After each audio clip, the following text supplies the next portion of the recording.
नियंत्रण रेखा यानी एलओसी पर आसमान में जेट्स की गड़गड़ाहट और जमीन पर टैंकों के इंजन गरज रहे हैं। माहौल में एक अजीब सी खामोशी है। हाँ, जैसे किसी बड़े तूफान से पहले होती है। हमारे पास जो रिपोर्ट्स हैं वो एक ऐसी तस्वीर दिखा रही हैं जो अब तक की किसी भी सीमा तनाव से मतलब बिल्कुल अलग है। बिल्कुल। आज हम इसी की तह तक जाएंगे।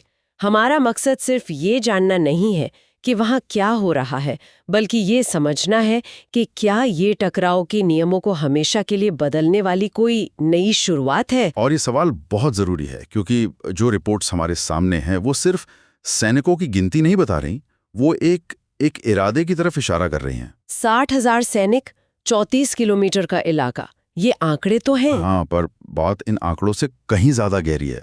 सवाल यह है कि टैंक्स को वॉर मोड में क्यों रखा गया है? S-400 जैसे एयर डिफेंस सिस्टम क्यों एक्टिवेट किए गए हैं? और पूरा इलाका नो फ्लाइंग जोन क्यों बना दिया गया है?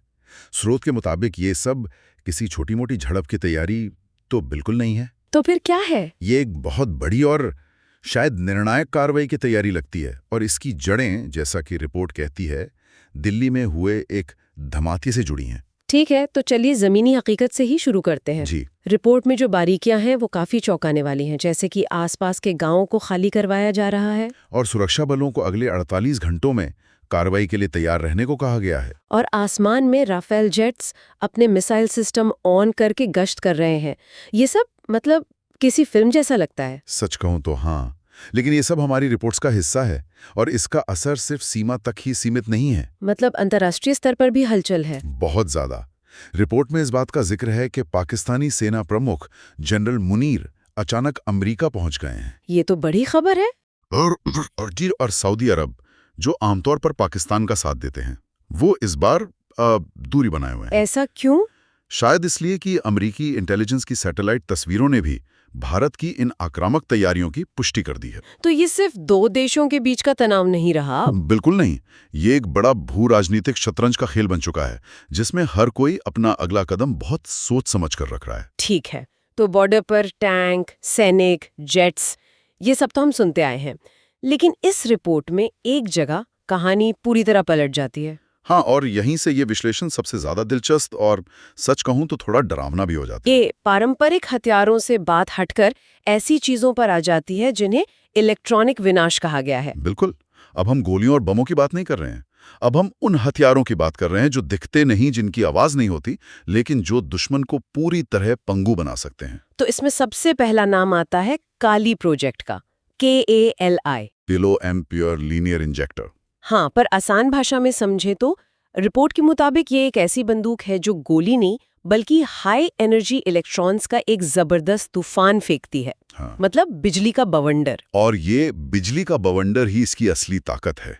सोचिए, एक ऐसी वेव जो मीलों दूर से दुश्मन के रडार को अंधा कर दे, उसके कम्युनिकेशन सिस्टम को जाम कर दे, पर उसकी मिसाइलों के दिमाग यानी इलेक्ट्रॉनिक सर्किट को हमेशा के लिए जला दे। तो पाकिस्तान की शाहीन और गजनवी जैसी मिसाइलें, हाँ, वो लॉन्च होने से पहले ही बस लोहे का कबाड़ बन जाएंगी। तो रिपोर्ट का असली निचोड़ ये नहीं है कि काली कोई नया हथियार है। नहीं। असली बात यह है कि ये जंग का तरीका ही बदल रहा है। ये धमाकों वाली जंग नहीं है, ये दुश्मन को स्विच ऑफ कर देने वाली जंग है। बिल्कुल। यही वो बड़ा आइडिया है जो इस रिपोर्ट के केंद्र में है। बिना एक भी सैनिक को बॉर्डर पार भेजे, बिना एक भी बम गिराए, आप दुश्मन की पूरी सेना को अंधा और बहरा बना सकते हैं। और रिपोर्ट तो यहाँ तक दावा करती है कि ये न्यूक्लियर कमांड सिस्टम को भी ठप कर सकता है। हाँ, महीनों के लिए। ये हमला नहीं है, ये दुश्मन की हमला करने की सोच को ही खत्म कर देना है। अच्छा, इसी कड़ी में रिपोर्ट में दुर्गा 2 का भी जिक्र है। DURGA-2। इसे समझने का सबसे आसान तरीका है, जैसे एक बहुत शक्तिशाली मैग्नीफाइंग ग्लास होता है ना, जो सूरज की रोशनी को एक जगह फोकस करता है। जी। स्रोत का दावा है कि ये सिस्टम उतनी ही सटीकता से ऊर्जा की एक बीम को मीलों दूर किसी फाइटर जेट पर फोकस कर सकता है और उसे पिघला सकता है। जब मैंने ये पढ़ा मुझे यकीन नहीं हुआ। ये सुनने में अविश्वसनीय लगता है, लेकिन डायरेक्टेड एनर्जी वेपन्स अब साइंस फिक्शन नहीं रहे। और इसका मकसद सिर्फ धातु पिघलाना नहीं है। नहीं, असली मकसद है उसके अंदर के नाजुक इलेक्ट्रॉनिक्स को फ्राई कर देना। रिपोर्ट में F-16 जेट का एक उदाहरण दिया गया है। क्या? सोचिए, 80 से 100 किलोमीटर दूर से एक लेजर बीम एक माइक्रोसेकंड के लिए जेट पर पड़ती है उसका कंप्यूटर फ्रीज हो जाता है और वो आसमान से पत्थर की तरह नीचे गिर जाता है। और सबसे सबसे खतरनाक बात यह है कि इसका कोई सबूत नहीं बचेगा। एग्जैक्टली यही इस हथियार की सबसे बड़ी ताकत है। दुनिया को कभी पता नहीं चलेगा कि उसे मिसाइल ने मारा या वो बस खराब हो गया। पायलट का आखिरी संदेश शायद यही होगा कि कंट्रोल्स काम नहीं कर रहे हैं। और ब्लैक बॉक्स में बस मल्टीपल सेंस ऑफ फेलियर या सिस्टम ओवरहीट, कोई नहीं कह पाएगा कि एक हमला था। और रिपोर्ट के मुताबिक चीन भी इसी क्षमता से चिंतित है। बिल्कुल, क्योंकि आज के दौर में हर सेना, खासकर चीन की सेना, पूरी तरह इलेक्ट्रॉनिक्स पर ही तो चलती है। इस रिपोर्ट में एक और सिस्टम का जिक्र है जो दिमागी खेल जैसा लगता है।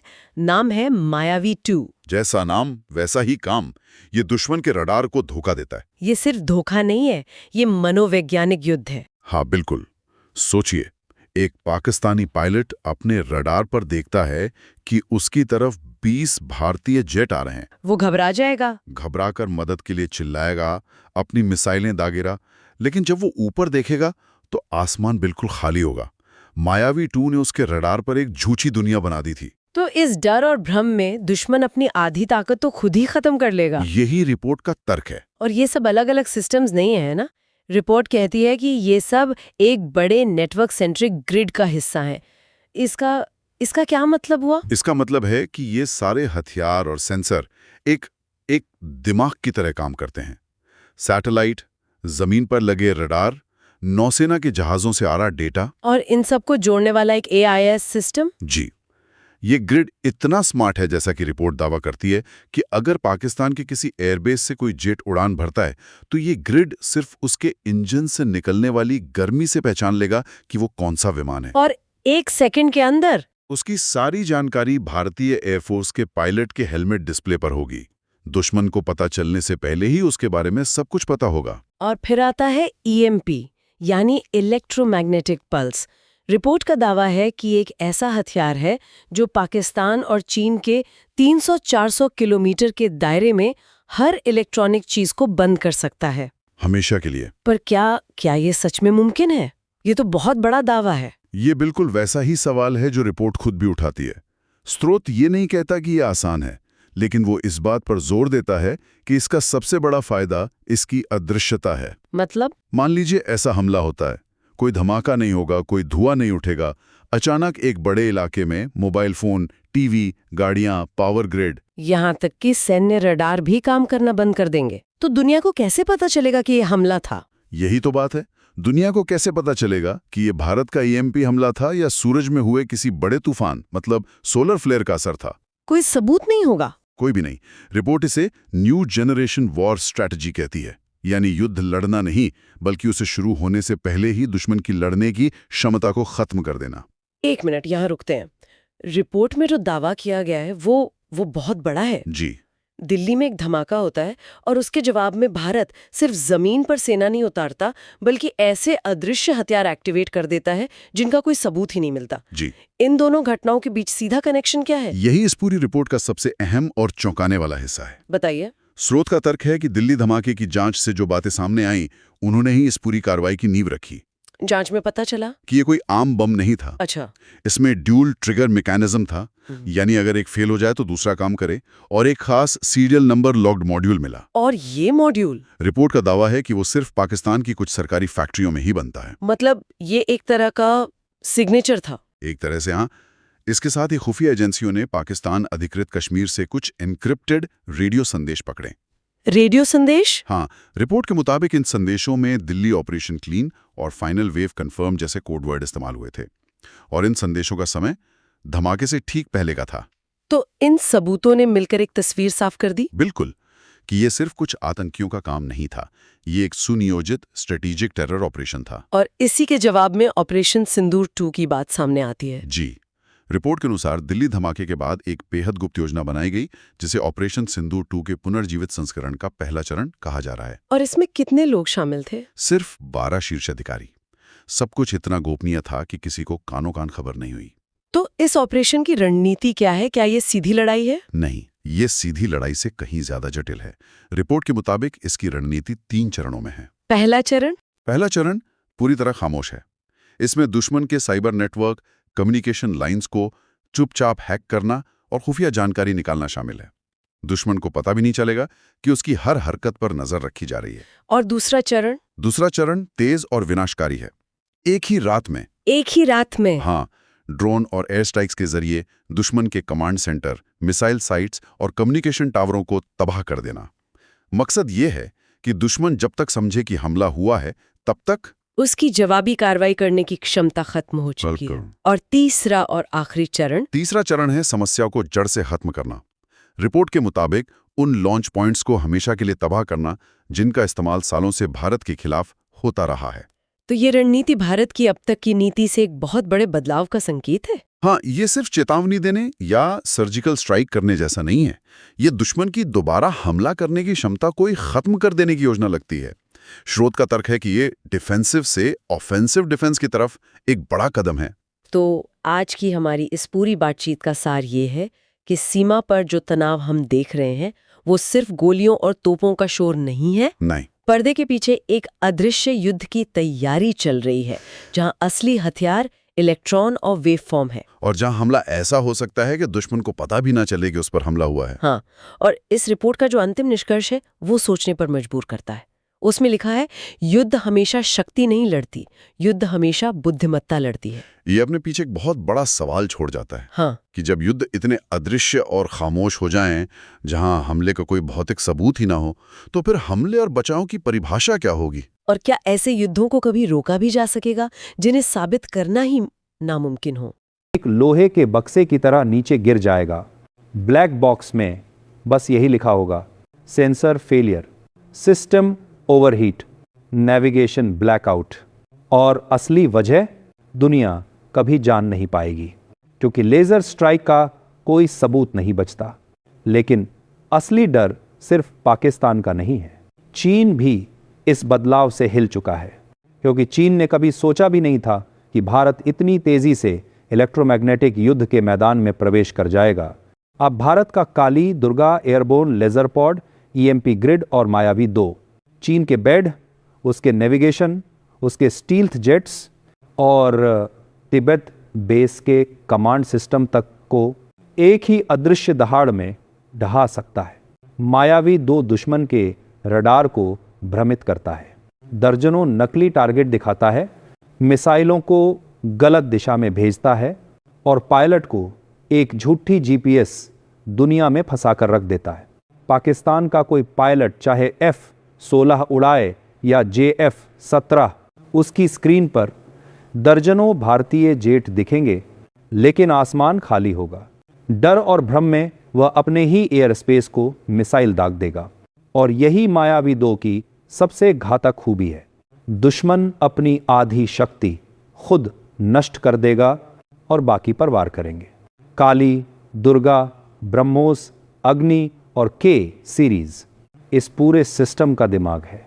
भारतीय नेटवर्क सेंट्रिक ग्रिड, जहां भारत के सैन्य सैटेलाइट्स, ग्राउंड आधारित एसा रडार, नौसेना के डेटा लिंक, वायुसेना के कमांड सेंटर और DRDO का आई आधारित इलेक्ट्रॉनिक वॉरफेयर दिमाग एक साथ काम करता है।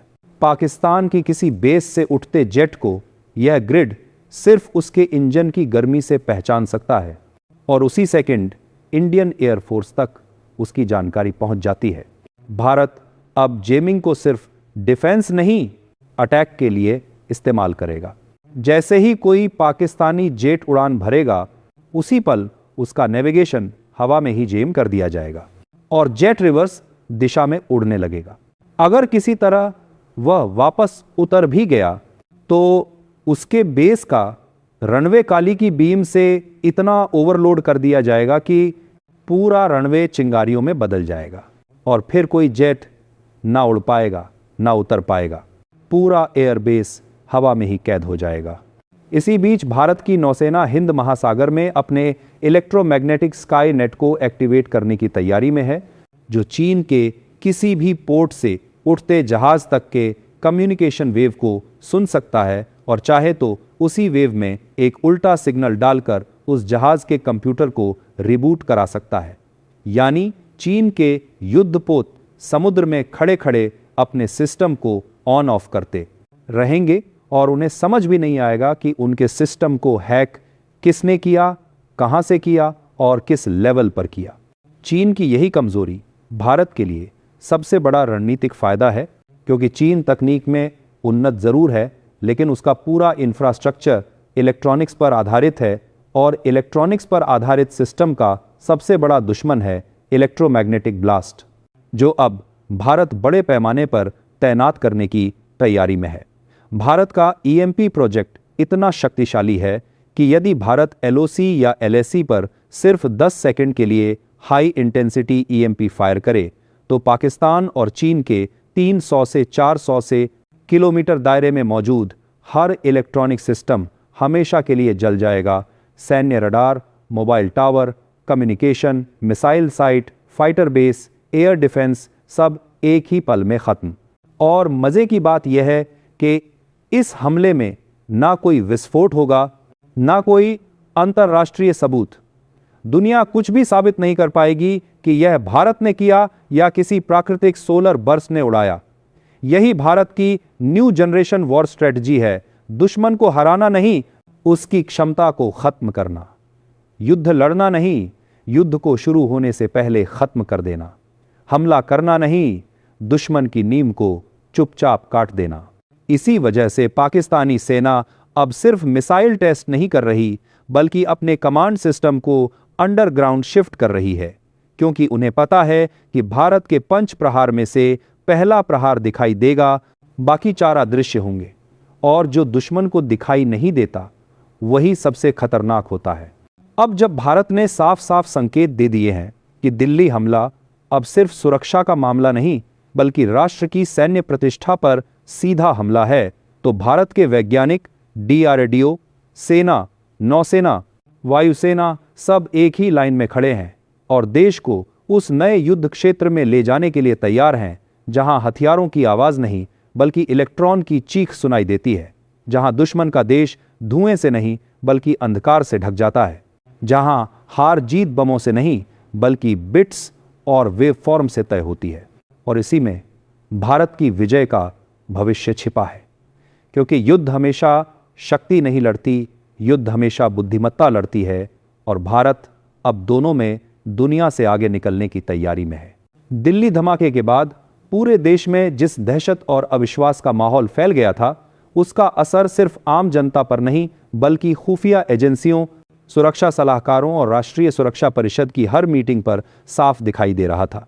पीएमओ में चल रही बैक टू बैक मीटिंग्स ने यह साफ कर दिया था कि इस बार भारत किसी भी हाल में स्थिति को उसी तरह नहीं जाने देगा जैसे पहले कभी अंतर्राष्ट्रीय दबाव में मामलों को ठंडा कर दिया जाता था, बल्कि अब इस हमले को देश की संप्रभुता पर सीधा आघात मानते हुए उसे उसी तीखे जवाब से निपटाया जाएगा जिसकी उम्मीद करोड़ों भारतीय पहली ही रिपोर्ट के बाद से कर रहे थे। इधर दिल्ली पुलिस की स्पेशल सेल और एनआईए की टेक्निकल टीमों ने लाल किले के पास हुए धमाके की फुटेज, मोबाइल लोकेशन और आसपास के नेटवर्क डाटा को जोड़कर एक बड़ा सुराग निकाला कि जिस ब्लास्ट को पहले रिमोट ट्रिगर माना जा रहा था, वह दरअसल ड्यूल ट्रिगर मैकेनिज्म से किया गया था। यानी यह स्थानीय बदमाशों का समूह नहीं था। वहीं दूसरी तरफ आरएडब्ल्यू के पाकिस्तान डेस्क ने अपने इनसाइड चैनलों के जरिए यह पुष्टि कर दी कि कराची और पेशावर के बीच पिछले 2 हफ्तों में संदिग्ध मूवमेंट बढ़ा है, खासकर उन ठिकानों पर जिन्हें पाकिस्तान की खुफिया एजेंसी वर्षों से रणनीतिक प्लॉजिबल डिनायबिलिटी के लिए इस्तेमाल करती है, ताकि किसी हमले के बाद वह अंतर्राष्ट्रीय मंचों पर कह सके कि उसका कोई रोल नहीं। लेकिन इस बार भारत के पास सबूत इतने मजबूत थे कि कोई भी मंच पाकिस्तान को बचा नहीं सकता था। उधर सेना की नॉर्दर्न कमांड ने नियंत्रण रेखा के पास तैनात स्पेशल ऑप्स यूनिट्स को साइलेंट मोबिलाइजेशन का आदेश दे दिया था, ताकि किसी भी संभावित बड़े ऑपरेशन में वक्त बर्बाद न हो, और अगर सरकार हरी झंडी देती है तो 30 मिनट के भीतर प्रिसिजन स्ट्राइक शुरू हो सके। लेकिन सबसे बड़ा बदलाव यह था कि इस बार सब कुछ पहले से कहीं अधिक सीक्रेट रखा जा रहा था। ना मीडिया को भनक, ना विपक्ष को जानकारी, ना अंतर्राष्ट्रीय मानवाधिकार समूहों को कोई प्री अलर्ट। सिर्फ टॉप 12 लोग जान रहे थे कि भारत क्या करने जा रहा है, इसी को ऑपरेशन सिंदूर 2 के पुनर्जीवित संस्करण का शुरुआती चरण कहा जा रहा था। इसी बीच तकनीकी विश्लेषण में यह बड़ा खुलासा हुआ कि ब्लास्ट में जिस सर्किट का इस्तेमाल हुआ था वह सीरियल नंबर लॉक्ड मॉड्यूल था, जो सिर्फ पाकिस्तान के 3 प्रेशर फैक्ट्री यूनिट्स में ही बनता है, और यह वही टेक है जो पहले अफगान बॉर्डर पर इस्तेमाल की जाती थी। इस खोज के बाद सरकार का मूड और ज्यादा कठोर हो गया। देश भर में इंटेलिजेंस ग्रिड की रेड लिंक एक्टिवेट की गई। एयरफोर्स के सैटेलाइट को पाकिस्तान के 3 संभावित लॉन्च साइट्स पर रियल टाइम मोड में शिफ्ट किया गया और नौसेना की पीएससी टीमों को अरब सागर के कॉरिडोर में रेड ऑन अलर्ट पर रखा गया। उधर जनता सोशल मीडिया पर लगातार देश से जवाब की मांग कर रही थी और हर न्यूज चैनल पर सिर्फ एक ही सवाल गूंज रहा था, आखिर भारत कब जवाब देगा। लेकिन असल जवाब बंद कमरों में तैयार हो रहा था। एक विस्तृत ब्लूप्रिंट सामने रखा जा चुका था, जिसमें लक्ष्य, समय, route, air to ground intensity और पोस्ट स्ट्राइक अंतर्राष्ट्रीय दबाव से निपटने की रणनीति तक सब कुछ शामिल था। इसी बीच प्रधानमंत्री को 2 उच्च स्तरीय रिपोर्टें सौंपी गईं। पहली धमाके के तकनीकी विश्लेषण की, दूसरी पाकिस्तान के मिलिट्री लिंक की। और इन दोनों रिपोर्टों ने पुष्टि कर दी कि हमला सिर्फ दिल्ली को दहलाने के लिए नहीं, बल्कि भारत का मनोबल गिराने, सामरिक भय पैदा करने और देश की अंतर्राष्ट्रीय छवि को कमजोर करने की एक पूर्व योजना थी। रात 2:47 पर पीएमओ में हुई स्पेशल वॉर रूम मीटिंग में रक्षा मंत्री, एनएसए सेना प्रमुख, आरएडब्ल्यू प्रमुख और एयरफोर्स चीफ मौजूद थे। और उसी मीटिंग में भारत के इतिहास के सबसे साहसिक जवाबी एक्शन का स्वरूप तैयार हो गया। एक ऐसा एक्शन जिसमें सिर्फ एक झटका नहीं, बल्कि कई लेयर्स में precision strikes, cyber disruption, border domination और दुश्मन के कमांड स्ट्रक्चर को बिना जमीन युद्ध के घुटनों पर लाने की पूरी रणनीति शामिल थी। मीटिंग में तय हुआ कि ऑपरेशन का पहला फेज बिल्कुल साइलेंट होगा, जिसमें किसी को भनक तक नहीं लगेगी। दूसरा फेज तेज और विध्वंसक होगा और तीसरा फेज वह होगा जो दुनिया को दिखाएगा कि भारत अब 1971 वाले मोड में वापस आ चुका है। ठीक इसी रात से वह तैयारी शुरू हो गई, जिसने पूरे भारतीय उपमहाद्वीप के शक्ति संतुलन को बदलने की क्षमता रखी थी। और जब यह सब हो रहा था, आतंकियों के मॉड्यूल का मुख्य संचालक कोड नेम शाहबाज पेशावर के एक सेफ हाउस में बैठकर उन संदेशों का इंतजार कर रहा था, जिनमें उसे यह बताया जाना था कि भारत अभी भी हमले की जड़ों तक नहीं पहुंच पाया। लेकिन उसके इंतजार को तड़पा देने वाली खबर रॉ ने उसी रात दुनिया को बताए बिना हासिल कर ली थी। और यही वह बिंदु था जहां से ऑपरेशन सिंदूर 2 सच में शुरू हो गया था। दिल्ली धमाके के बाद जब भारत की एजेंसियां अपनी जांच को और गहराई तक ले जा रही थीं, तभी एक और चौंकाने वाला मोड़ आया, जिसने पूरे केस की दिशा ही बदल दी। दरअसल रॉ की टेक्निकल विंग ने पाकिस्तान अधिकृत क्षेत्रों में कुछ ऐसे एन्क्रिप्टेड रेडियो ट्रांसमिशन पकड़े, जिनमें दिल्ली ऑपरेशन क्लीन और फाइनल वेव कंफर्म जैसे कोडवर्ड इस्तेमाल किए गए थे। और इन संदेशों का समय धमाके के सिर्फ कुछ घंटों पहले का था। इस खोज ने पुष्टि कर दी कि यह कोई आकस्मिक हमला नहीं, बल्कि महीनों से तैयार किया गया एक high grid strategic terror operation था, जिसके पीछे सिर्फ आतंकी संगठन नहीं, बल्कि पाकिस्तान की प्रॉक्सी इंटेलिजेंस नेटवर्क सक्रिय थी। इसी बीच दिल्ली धमाके की फॉरेंसिक रिपोर्ट में यह निष्कर्ष सामने आया कि विस्फोट में इस्तेमाल RDX किसी पुराने स्टॉक से नहीं, बल्कि हाल ही में साउथ पंजाब कॉरिडोर से तस्करी करके लाया गया था, जहां पाकिस्तान की चौकियों और आतंकी लॉजिस्टिक नेटवर्क के बीच गहरा तालमेल वर्षों से बना हुआ है। रिपोर्ट में यह भी दर्ज था कि ब्लास्ट में इस्तेमाल फ्यूज मॉड्यूल एक ट्रिपल स्टेज एक्टिवेशन सिस्टम था। पहला लो फ्रीक्वेंसी सिग्नल, दूसरा GPS लॉकिंग, तीसरा मैनुअल प्रॉक्सिमिटी ट्रिगर। इसका मतलब था कि हमलावर सिर्फ धमाका करना नहीं चाहता था, बल्कि यह सुनिश्चित करना चाहता था कि उसका निशाना एक 100% सफलता से पूरा हो। जब यह रिपोर्ट प्रधानमंत्री और NSA के हाथों में पहुंची, तो दोनों ने बिना समय गंवाए सेना प्रमुख एयरफोर्स चीफ और रॉ प्रमुख को बुलाकर दूसरा वॉर रूम सेशन बुलाया, क्योंकि अब यह मामला सिर्फ एक आतंकी हमले का नहीं बल्कि भारत की संप्रभुता को सीधी चुनौती था। एनएसए ने अपनी प्रस्तुति में बताया कि पाकिस्तान के 3 बड़े ठिकाने सादिकाबाद, बहरावल नगर और पेशावर के बाहरी इलाके बीते 3 महीने से लगातार एक्टिव हैं और इन ठिकानों पर 14 बार रेडियो ब्लाइंड स्पॉट्स बनाए गए, विच मीन्स कि वहां कुछ बेहद गोपनीय हलचल चल रही थी। एयरफोर्स चीफ ने बताया कि भारत के पास अब ऐसे हथियार और तकनीक मौजूद हैं जो 250 किलोमीटर दूर बैठकर लक्ष्य को सटीकता से नष्ट कर सकते हैं, और यदि ऑपरेशन को मंजूरी दी जाती है तो पाकिस्तान के उस प्रॉक्सी स्ट्रक्चर को सर्जिकल रूप से काटकर पूरी तरह खत्म किया जा सकता है जो वर्षों से भारत में अस्थिरता फैलाने में लगा है। इस चर्चा के दौरान रक्षा मंत्री ने कहा कि अब समय आ चुका है कि दुनिया को यह बताया जाए कि भारत सिर्फ चेतावनी देने वाला देश नहीं बल्कि अपने विरोधियों को जवाब देने की क्षमता रखने वाला राष्ट्र है। इसी मीटिंग में तय किया गया कि ऑपरेशन 3 चरणों में चलाया जाएगा। 1, पहला चरण खुफिया डाटा और दुश्मन के साइबर नेटवर्क को खामोशी से जाम करना। 2, दूसरा चरण एयर स्ट्राइक्स और ड्रोन वॉर्म से दुश्मन के महत्वपूर्ण ठिकानों को एक ही रात में निष्प्रभावी करना। 3, तीसरा चरण पाकिस्तान के उन लॉन्च पॉइंट्स को समाप्त करना जो भारत के खिलाफ वर्षों से छुपकर इस्तेमाल होते रहे हैं। अगर आपको वीडियो पसंद आई हो तो वीडियो को लाइक करें और चैनल को सब्सक्राइब करना न भूलें।